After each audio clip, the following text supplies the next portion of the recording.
দৈনিক ইত্তেফাকের একটি খবর যে বিপ্লবে বাচ্চারা গুলির সামনে জীবন দেয় আর মুরব্বীরা পদ ভাগাভাগি মেতে উঠেছে বলে মন্তব্য করেছেন বৈষম্য বিরোধী ছাত্র আন্দোলনের অন্যতম আহ্বায়ক হাসনাত আব্দুল্লাহ।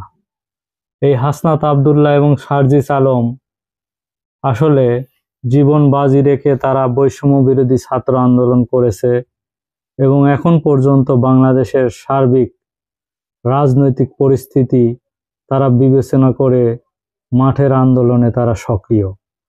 আসলে এই সার্জিস আলম এবং হাসনাত আব্দুল্লাহ বর্তমানে বাংলাদেশের জন্যে যে জুলাই আগস্টে আন্দোলন হলো, এই আন্দোলনে তাদের ব্যাপক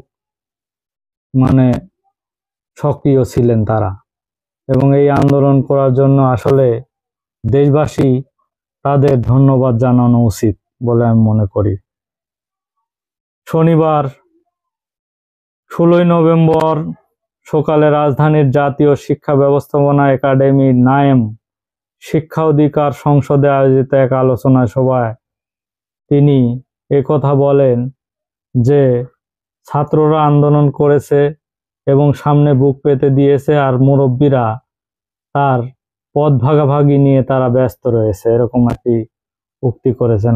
হাসনাত আব্দুল্লাহ বলেন, বাচ্চারা গুলির সামনে জীবন দেয় আর বিপ্লবের পর মুরব্বীরা পদ ভাগাভাগি করে। পাঠ্যপুস্তক মুক্তিযুদ্ধ সহ জাতীয় অর্জনকে একজনের একক অবদান হিসেবে তুলে ধরা অপপ্রয়াস থেকে সরে আসার আহ্বান জানিয়েছে হাসনাত।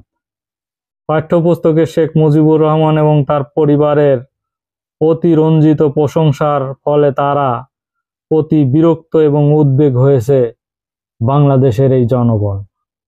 বাংলাদেশের জনগণ মুক্তিযুদ্ধে কেমন তাদের অবদান ছিল পূর্বে তাদের ইতিহাস জানে, কিন্তু পরবর্তীতে নতুন করে তারা এটা সংযোজন করেছে যে স্বাধীনতার যুদ্ধে মনে হয় শেখ মুজিবুর রহমান এবং তাদের পরিবারই সবচেয়ে বেশি অবদান ছিল, এরকম একটি কথা তুলে ধরেছে। এই কারণেই হাসনাত আব্দুল্লাহ এর তীব্র প্রতিবাদ জানিয়েছেন এবং তিনি এই কথাগুলো বলেছেন।